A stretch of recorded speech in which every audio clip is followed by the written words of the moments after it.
नमो भगवते वासुदेवाय। भक्तों, आज हम श्री जगन्नाथ जी के मंदिर से जुड़ी हर उस बात को जानेंगे जो कि आज तक एक रहस्य बना हुआ है।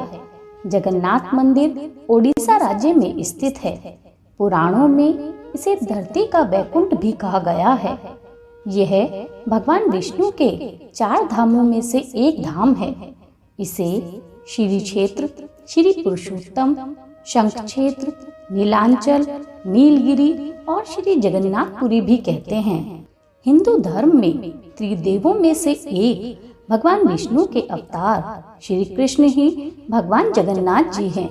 श्री जगन्नाथपुरी मंदिर का निर्माण गंगा राजवंश के एक प्रसिद्ध राजा अनंत वर्मन ने 12वीं शताब्दी में समुद्र के किनारे पुरी में किया था। जगन्नाथ मंदिर में भगवान जगन्नाथ जी, उनके भाई बलराम और उनकी बहन सुभद्रा की मूर्ति है। यह मूर्तियां मिट्टी या पत्थर की नहीं हैं, बल्कि यह चंदन की लकड़ी की बनी हुई हैं। जगन्नाथ मंदिर विष्णु के 8वें अवतार श्री कृष्ण भगवान को समर्पित है। श्री जगन्नाथ मंदिर का इतिहास। इस मंदिर का सबसे पहला प्रमाण महाभारत के वन पर्व में मिलता है। कहा जाता है सबसे पहले सबर आदिवासी विश्ववसु ने नील माधव के रूप में इनकी पूजा की थी। आज भी पुरी के मंदिरों में, जिन्हें दैतापति के नाम से जाना जाता है, राजा इंद्रदुम्न मालवा का राजा था। उनके पिता का नाम भारत और माता का नाम सुमति था।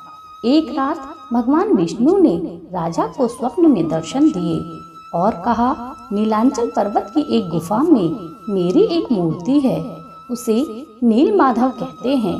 तुम एक मंदिर बनवाकर उसमें मेरी यह मूर्ति स्थापित कर दो। राजा ने अपने सेवकों को नीलांचल पर्वत की खोज में भेजा। उसमें से एक था ब्राह्मण विद्यापति। विद्यापति ने यह सुन रखा था कि सबर कबीले के लोग नील माधव की पूजा करते हैं और उन्होंने अपने इस देवता की मूर्ति को नीलांचल पर्वत की गुफा में छिपा रखा है। वह यह भी जानता था कि सबर कबीले का मुखिया विश्ववसु नील माधव का उपासक है और उसी ने इस मूर्ति को गुफा में छिपा रखा है। चतुर विद्यापति ने मुखिया की बेटी से विवाह कर लिया और वह अपनी पत्नी के जरिए नील माधव की गुफा तक पहुंचने में सफल हो गया। उसने मूर्ति चुरा ली और राजा को लाकर दे दी। विश्ववसु अपने आराध्य देव की मूर्ति चोरी होने से बहुत दुखी हो गया। अपने भक्त के दुख से भगवान भी दुखी हो गए। भगवान गुफा में लौट गए, लेकिन साथ ही राजा से यह वादा किया कि वो एक दिन उनके पास जरूर लौटेंगे, बशर्ते कि वो उनके लिए एक मंदिर बनवा दें। राजा ने मंदिर बनवा दिया और भगवान विष्णु से मंदिर में विराजमान होने की प्रार्थना की। भगवान ने राजा से कहा कि तुम मेरी मूर्ति बनवाने के लिए समुद्र में तैर रहा पेड़ का टुकड़ा उठाकर लाओ, जो द्वारिका से समुद्र में तैरकर पुरी आ रहा है। राजा ने सेवकों को आज्ञा दी। सेवकों ने पेड़ के टुकड़े को ढूंढ लिया, पर सब मिलकर भी उसे ना उठा सके। तब राजा की समझ में आ गया कि नील माधव के अनन्य भक्त सबर कबीले के मुखिया विश्ववसु की सहायता लेनी पड़ेगी। सब उस वक्त हैरान रह गए जब विश्ववसु भारी भरकम लकड़ी को उठाकर मंदिर तक ले आया। अब बारी थी लकड़ी से भगवान की मूर्ति बनाने की। राजा के कारीगरों ने लाख कोशिश की, लेकिन कोई भी लकड़ी में एक छेनी तक नहीं लगा सका। तब तीनों लोकों के कुशल कारीगर भगवान विश्वकर्मा ने एक बूढ़े व्यक्ति का रूप धरकर राजा के समीप आए और राजा से कहा कि वे नील माधव की मूर्ति बना सकते हैं, परंतु शर्त भी रखी कि वे 21 दिन में मूर्ति बनाएंगे और अकेले ही बनाएंगे। कोई भी उनको बनाते हुए नहीं देखेगा। उनकी शर्त मान ली गई।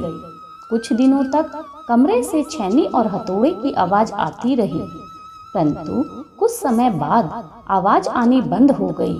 सैनिकों ने राजा को सूचना दी। राजा ने सोचा कहीं बूढ़े कारीगर को कुछ हो तो नहीं गया, और उसने घबराकर दरवाजा खोल दिया। जैसे ही कमरे का दरवाजा खुला, बूढ़ा व्यक्ति गायब हो गया। उसमें 3 अधूरी मूर्तियां मिली। राजा ने इसे भगवान की इच्छा मानकर इन्हीं अधूरी मूर्तियों को स्थापित करा दिया। तब से लेकर आज तक तीनों भाई बहन इसी रूप में पुरी में विराजमान हैं। ब्रह्म का रहस्य। जगन्नाथ मंदिर से जुड़ी एक बेहद रहस्यमय कहानी प्रचलित है, जिसके अनुसार मंदिर में मौजूद भगवान जगन्नाथ की मूर्ति के भीतर स्वयं ब्रह्मा विराजमान हैं। ब्रह्मा कृष्ण के नश्वर शरीर में विराजमान थे, और जब कृष्ण की मृत्यु हुई तब पांडवों ने उनके शरीर का दाह संस्कार कर दिया, लेकिन कृष्ण का दिल जलता ही रहा। भगवान के आदेशानुसार पिंड को पांडवों ने जल में प्रवाहित कर दिया। उस पिंड ने लट्ठे का रूप ले लिया। तब राजा इंद्रधुमन, जो कि भगवान जगन्नाथ के भक्त थे, उनको स्वप्न आया, और उस स्वप्न में भगवान ने उन्हें बांके मोहन, जो कि समुद्र तट पर स्थित है, में लकड़ी का लट्ठा ढूंढने को कहा गया। राजा को यह लट्ठा मिला और उन्होंने इसे जगन्नाथ जी की मूर्ति के भीतर स्थापित कर दिया। उस दिन से लेकर आज तक वह लट्ठा भगवान जगन्नाथ जी के मूर्ति के भीतर है। हर 12 साल के अंतराल के बाद जगन्नाथ की मूर्ति बदली जाती है, लेकिन यह लट्ठा उसी में रहता है। इस लकड़ी के लट्ठे को आज तक किसी ने भी नहीं देखा। मंदिर के पुजारी जो इस मूर्ति को बदलते हैं, उनका कहना है कि उनकी आंखों पर पट्टी बांध दी जाती है, और हाथ में दस्ताने होने के कारण ना तो वो इस लट्ठे को देख पाए हैं और न ही छू कर महसूस कर पाए हैं। पुजारियों के अनुसार वह लट्ठा इतना सॉफ्ट होता है मानो कोई खरगोश उनके हाथों में फुदक रहा हो। पुजारियों का ऐसा कहना कि अगर कोई व्यक्ति इस मूर्ति के भीतर छिपे ब्रह्म को देख लेगा तो उसकी मृत्यु हो जाएगी। इसी वजह से जिस दिन जगन्नाथ भगवान की मूर्ति बदली जाती है, उड़ीसा सरकार के द्वारा पूरे शहर की बिजली बंद कर दी जाती है। आज तक यह रहस्य ही है कि क्या वाकई ही भगवान जगन्नाथ की मूर्ति के अंदर ब्रह्मा का वास है। मंदिर के झंडे का रहस्य। हवा के विपरीत लहराता ध्वज। जगन्नाथ मंदिर के ऊपर का ध्वज सदैव हवा के विपरीत दिशा में लहराता है। इस झंडे को हर रोज बदलने का नियम है। मान्यता है कि यदि किसी दिन झंडे को नहीं बदला गया तो शायद 18 सालों के लिए मंदिर बंद हो जाएगा। मंदिर के शिखर पर एक सुदर्शन चक्र भी लगा है। कहा जाता है कि पुरी के किसी भी कोने से अगर इस सुदर्शन चक्र को देखा जाए तो उसका मुख आपकी तरफ ही नजर आएगा। मंदिर की परछाई का रहस्य। जगन्नाथ मंदिर करीब 4 लाख वर्ग फीट एरिया में बना हुआ है। इसकी ऊंचाई 214 फीट है। आमतौर पर दिन में किसी वक्त किसी भी इमारत, चीज या इंसान की परछाई जमीन पर दिखाई देती है, लेकिन जगन्नाथ मंदिर की परछाई कभी किसी ने भी नहीं देखी। दिन में किसी भी समय इस मंदिर की कोई परछाई नहीं बनती। यह अपने आप में एक आश्चर्य की बात है। मंदिर की रसोई का रहस्य।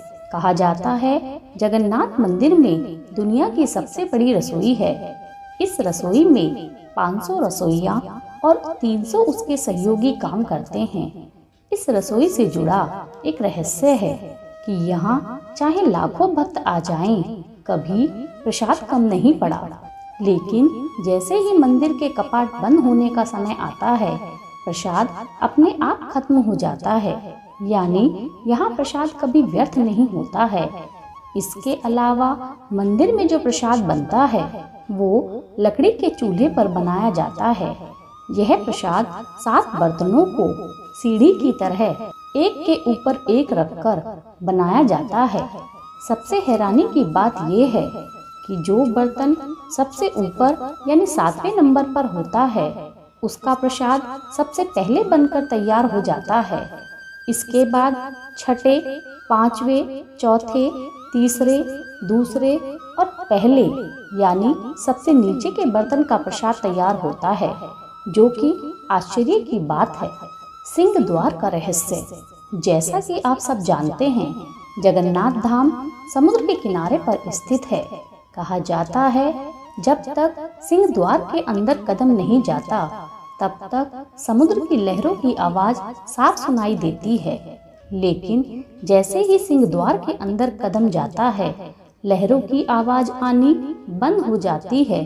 इसी तरह सिंह द्वार से निकलते समय जैसे ही पहला कदम बाहर निकलता है समुद्र की लहरों की आवाज फिर से आने लगती है। यह भी कहा जाता है कि सिंह द्वार में कदम रखने से पहले आसपास जलाई जाने वाली चिताओं की गंध भी आती है, लेकिन जैसे ही कदम सिंह द्वार के अंदर जाता है यह गंध भी खत्म हो जाती है। सिंह द्वार का यह रहस्य अब तक रहस्य ही बना हुआ है। मंदिर के ऊपर पक्षी न नजर आने का रहस्य। आमतौर पर मंदिर, मस्जिद या किसी बड़ी इमारत पर पक्षियों को बैठे हुए देखा जाता है, लेकिन श्री जगन्नाथ मंदिर पर कभी किसी पक्षी को उड़ते हुए नहीं देखा गया है। कोई पक्षी मंदिर परिसर में बैठे हुए भी दिखाई नहीं देता। यही वजह है कि मंदिर के ऊपर जहाज और हेलीकॉप्टर के उड़ने पर भी मनाही है। हर साल निकाले जाने वाली रथ यात्रा का रहस्य। कहा जाता है कि सुभद्रा को अपने मायके द्वारिका से बड़ा प्रेम था, इसलिए उनकी इस इच्छा को पूर्ण करने के लिए श्री कृष्ण, बलराम और सुभद्रा जी ने अलग अलग रथों में बैठकर द्वारिका का भ्रमण किया था। तब से आज तक पुरी में हर साल रथ यात्रा निकाली जाती है। भक्तों, क्या आप जानते हैं श्री जगन्नाथपुरी में भगवान विष्णु ने एकादशी को उल्टा लटका रखा है। बताया जाता है भगवान विष्णु ने कहा था कि मेरा प्रसाद मुझसे भी बड़ा है। जो व्यक्ति उनका व्रत करेगा उसे महाप्रसाद ग्रहण करना आवश्यक है। एकादशी माता ने महाप्रसाद का निरादर कर दिया था, जिसके दंड स्वरूप भगवान विष्णु जी ने उन्हें बंधक बनाकर उल्टा लटका रखा है। भक्तों, श्री जगन्नाथ जी का इतिहास सदियों पुराना है। यहाँ श्री जगन्नाथ जी विग्रह के रूप में पूजे जाते हैं।